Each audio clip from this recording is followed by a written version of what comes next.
और इस बीच चीन को लेकर बार बार स्थिति वही है, चीन को लेकर हालात वही है और चीन की आदत है कि सुधरने का नाम नहीं ले रही। चीन अपनी फितरत से बाज नहीं आ रहा, अपनी हरकतों से बाज नहीं आ रहा है।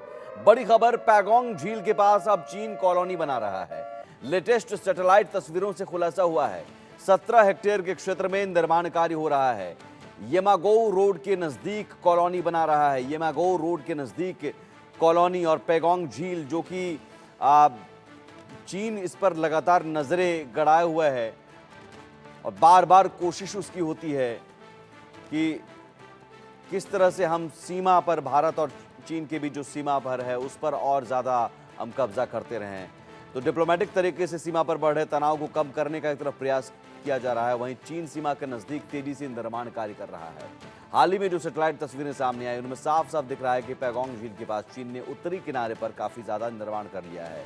लेटेस्ट सैटेलाइट तस्वीर अमेरिकी कंपनी मैक्सार टेक्नोलॉजी ने 9 अक्टूबर 2024 को ली है, जिसमें करीब 17 हेक्टेयर जमीन पर चीन निर्माण कार्य करता दिख रहा है।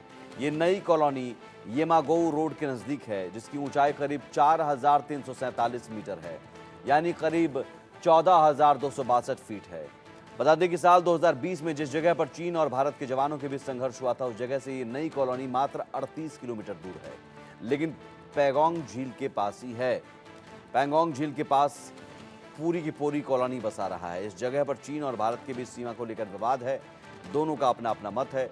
वैसे निर्माण कार्य चीन के स्वामित्व वाले तिब्बत में किया गया है, लेकिन पैगोंग झील के पास कॉलोनी बनाने का मतलब, देखिए किस तरह से घर बसाए जा रहे हैं, वहाँ पर पूरी की पूरी कॉलोनी बनाई गई है और ये 17 हेक्टेयर के क्षेत्र में निर्माण कार्य हो रहा है। और यही वो तस्वीर है, सैटेलाइट तस्वीर, जिससे चीन की हरकतों का खुलासा हुआ है। चालबाज चीन की साजिश का खुलासा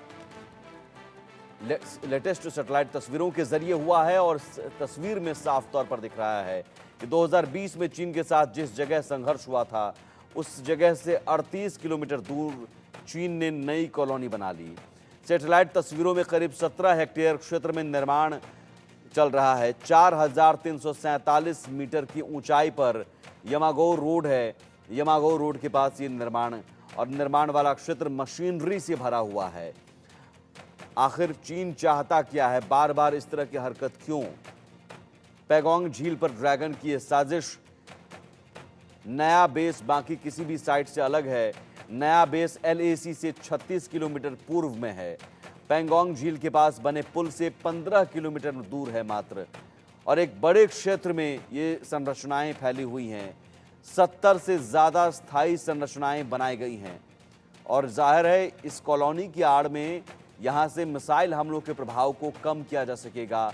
चीन का मकसद यही है। सैनिकों और पोर्टर्स के लिए आवास तैयार किया गया और हर संरचना में 6 से 8 सैनिक या 10 टन सामग्री रखी जा सकती है। तो चीन अपनी हरकतों से बाज नहीं आ रहा है और अब एक नई साजिश कि पैगोंग झील, जो बहुत महत्वपूर्ण है भारत के लिए सामरिक लिहाज से और सीमा विवाद इस इलाके में है, वहाँ पर पैगोंग झील के पास कॉलोनी का निर्माण करना और वहाँ पर जो नया बेस है LAC से 36 किलोमीटर पूर्व में है, यहाँ सैनिकों को बसाया जा सकता है। सैनिकों को रहने का इंतज़ाम, सैनिकों के रहने का इंतज़ाम हो सकता है। तो एक बड़े क्षेत्र में संरचनाएं फैली हुई हैं। निपुण आलम बायन हमारे साथ जुड़े हुए हैं, विदेश मामलों के जानकार। निपुण जी, एक तरफ तो डिप्लोमेटिक चैनल के जरिए भारत के साथ चीन बात करता है, संबंध सुधारने की बात करता है, सीमा विवाद सुलझाने की बात करता है, लेकिन दूसरी तरफ वो बार बार ऐसी हरकत करता है और अब ये नई साजिश, पैगोंग झील के पास पूरी की पूरी कॉलोनी बसाना, ये मकसद उसका क्या हो सकता है चीन का? देखिए, जो ये बिल्डिंग की जो खबरें आ रही हैं, इस प्रकार की जो कॉलोनी की बात आ रही है, वो सिविल यूज़ के लिए भी और सैन्य यूज़ के लिए भी, दोनों का ही उसमें यूटिलाइज़ हो सकता है, जिस प्रकार की इमेजेस आई है। और आपने जो बात कही कि चीन एक तरफ तो डिप्लोमेटिक डायलॉग्स कर रहा है और वहीं दूसरी ओर इस प्रकार के निर्माण कर रहा है। चीन का ये निर्माण अभी से नहीं, 1957 से स्टार्ट हो चुका है।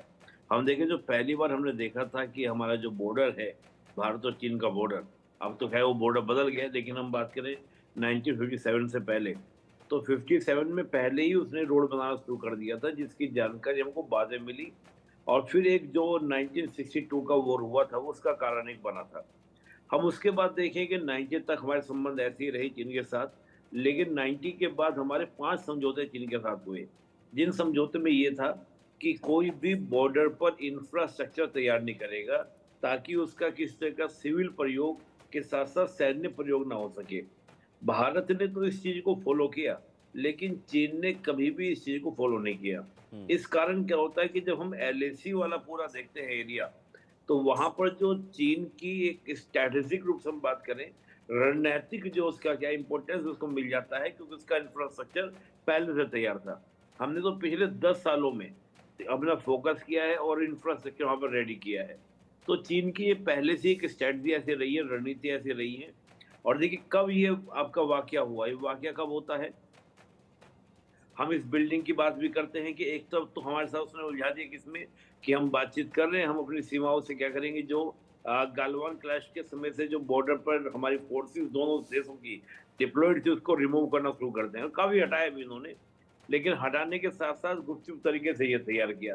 इसी तरीके से आप देखिए, जब कारगिल का समय था, तो कारगिल के समय में जब हमारी वॉर हो रहा था किससे, आपका पाकिस्तान से, तो हमने अपनी सेनाओं को वहाँ से रिमूव किया था, रिमूव करके कारगिल भेजा।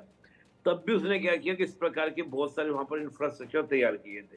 तो ये चीन की एक स्ट्रैटेजी रहती है, जिसको हमारे जयशंकर जी ने द वे ऑफ इंडिया एक पुस्तक है, उसमें लिखा भी है कि चीन जो है सलामी स्लाइसिंग के थ्रू कार्य करता है। सलामी स्लाइसिंग की ये थ्योरी ये कहती है कि धीरे-धीरे चुपचाप अपने मोटिव में लगे रहो, दूसरे के साथ आप डिप्लोमेटिक चैनल स्टार्ट रखो, ताकि वो इस कन्फ्यूजन में रहें कि हमारे उनसे क्या हो रहे हैं, डायलॉग्स हो रहे हैं, वो हमारी एक्टिविटी में नज़र न रख सकें। और आप ये देखिए कि अभी जैसे बिल्डिंग की खबर आई, कॉलोनी खबर आई है, उसी समय आप देखें कि आपका ताइवान के साथ भी चीन ने क्या किया है, हम्म। एक नए तरह का कॉन्फ्लिक्ट स्टार्ट किया है। नए तरह कॉन्फ्लिक्ट क्या कि दिखाया कि भई हमने चारों ओर क्या किया है, उसके सराउंडेड ताइवान के सैन्य अभ्यास किया है। तो इस प्रकार की जो घटनाएँ हो रही हैं, ये घटनाएँ चीन का वही चेहरा जो चीन का हमारा रहा है, कि एक साम्राज्यवादी चेहरा, अपनी सीमाओं को बढ़ाने का चेहरा, चाहे वो दक्षिण चीन सागर में हो, चाहे वो आपका ताइवान को लेकर हो या भारत को लेकर हो, तो हर लिहाज से हम इसको देख सकते हैं। निपुण जी, लेकिन भारत का क्या रुख होना चाहिए? नहीं भारत देखिए, इस पर। भारत जी। की नीति 1960 में ही हमने फॉरवर्ड पॉलिसी अपनाई थी, और फॉरवर्ड पॉलिसी का परिणाम ये था कि 1962 का वॉर हुआ था। अब हालाँकि मैं 62 में जाना नहीं चाह रहा हूँ, मैं आज प्रेज़ेंट में बात करता हूँ। हम्म। देखिए, भारत में पहले सोच ये थे कि मोदी एरा से हम पहले की बात करते हैं, तो हमने बॉर्डर वाले एरिया में अपना इंफ्रास्ट्रक्चर तैयार ही नहीं किया था। और सोच क्या थी हमारी फॉरेन मिनिस्ट्री की? सोच ये थी कि अगर हम इंफ्रास्ट्रक्चर अपना तैयार करते हैं, तो इसका यूटिलाइज़ चीन ले सकता है। और चीन कैसे लेगा? कि जब चीन हम पर अटैक करेगा, अटैक करने के बाद उसका लाभ चीन ले सकता है।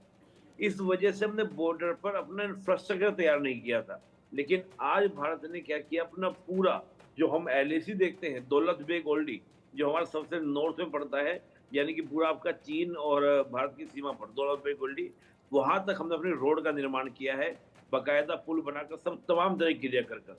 तो मैं तो ये कहूँगा कि अब भी भारत सरकार जो है वो फॉरवर्ड पॉलिसी को ही अडॉप्ट करेगी। चीन ने जिस प्रकार से कॉलोनी का वहाँ पे स्थापना की है, हमारी ओर से भी हालाँकि बहुत प्रयास हुए हैं। हमारे हम देखें तो हमारे सैन्य टुकड़ियों के लिए वहाँ पर एकदम बिल्कुल आपका रिहायशी चीज़ें बनाई गई हैं। पहले से वहाँ फ्लैट्स बनाए गए हैं, मकान बनाए गए हैं, हालाँकि 1 मंजिला हैं, लेकिन अब उसको भारत सरकार आगे बढ़ा सकती है।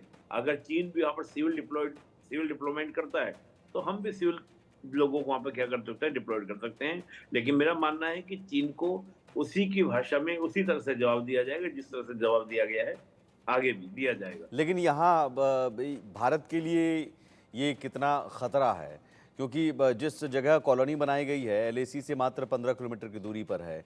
जिस जगह पर विवाद हुआ था 2020 से, वहाँ से 38 किलोमीटर की दूरी पर है। मिसाइल हमलों के बिल्कुल। प्रभाव को भी कम किया जा सकता है। वहाँ पर सैनिकों के बंकर्स भी बनाए जा सकते हैं कॉलोनी की आड़ में। नहीं, देखिए, बिल्कुल कॉलोनी के आड़ में सब चीज़ें हो सकती हैं। आपने जैसे कहा मिसाइल की बातें भी वो कर सकते हैं। वो अपने और नज़दीक हमारे रॉकेट लॉन्चर ला सकते हैं, आर्टिलरी को ला सकते हैं। तमाम तरह के और भी आपका जो खुफिया तंत्र होते हैं, जैसे हम ड्रोन वगैरह की बात करें, उनको भी ऑपरेटिंग वहाँ से बहुत ईज़िली हो सकता है। तो भारत के निश्चित रूप से चिंता का विषय है, और मुझे लगता है कि हमारी सेना हो या हमारी सरकार हो, उस पे एक्टिव हो भी गई होगी। जी। कि इसका जवाब कैसे दिया जाए, उसको कैसे हम सावधान रखें। तो मुझे लगता है कि वो पूरी सावधानीपूर्वक कार्य होगा ही होगा। लेकिन ये ज़रूर है कि भारत के लिए चिंता का सबड़ ज़रूर है, क्योंकि जब भी बॉर्डर के एरिया में आकर इस प्रकार का अगर आपका बिल्डिंग बनता है या इस प्रकार का आधारभूत संरचना का निर्माण होता है, जिसमें आपका सिविल और सैन्य दोनों यूज़ के लिए किया जाता है, तो निश्चित रूप से ये चिंता करने वाली बात होती है किसी भी देश के लिए। हम्म। और खास तौर से बात क्या है कि जो मैं आपको कहा कि 90 के बाद में 93 से लेके 98 की हम बात करें, 2005 की हम बात करें, 2002 की बात करें, टोटल 5 समझौते हुए थे। उन 5 समझौतों को तोड़ना चीन ने शुरू कर दिया है। तो जब उन समझौतों को जब चीन तोड़ रहा है, तो आगे भी उम्मीद की जा सकती है कि आगे और भी ज़्यादा ब्रेक थ्रू हो सकता है। हम्म। तो मुझे लगता है कि लिहाज़ा भारत को बड़ी से बड़ी कार्रवाई के लिए भी तैयार रहना चाहिए, क्योंकि कभी भी किसी भी समय ये कुछ नहीं कहा सकता कि चीन ऐसा नहीं करेगा, लेकिन चीन कर सकता है ताइवान को लेकर जो तस्वीर आई कि हमने सैन्य अभ्यास किया वहाँ पर। और मुझे एक बात याद आ गई, 2013 में चीन की जो पीएलए है, पीपल लिबरेशन आर्मी जो है, जी। उसका एक डॉक्यूमेंट लीक हुआ था और वो लीक किया था ताइवान की न्यूज़ एजेंसी ने। उस एजेंसी के द्वारा घोषणा ये की गई थी कि जो पीएलए जो है, उसने अपने 6 वोट डिक्लेयर किए हुए हैं। 2025 तक उसने कहा है कि हम कंट्रोल कर लेंगे, कब्जा कर लेंगे ताइवान को। उसके बाद उसने हर देश को, चाहे अरुणाचल प्रदेश की बात करें, लद्दाख की बात करें, यहाँ तक कि 2060 तक उसने डिक्लेयर किया हुआ व्लादिवोस्तोक रशिया तक का भी कंट्रोल कर लेंगे। तो अगर किसी सेना की या किसी देश की इस प्रकार की घोषित अगर आपकी क्या हो उसकी स्ट्रैटेजी हो, तो निश्चित रूप से भारत के लिए चिंता का विषय जरूर बनता है। ठीक है, आप रहिए हमारे साथ। आगे बढ़ते हैं। एक बड़ी खबर ये आ रही है, अमेरिका से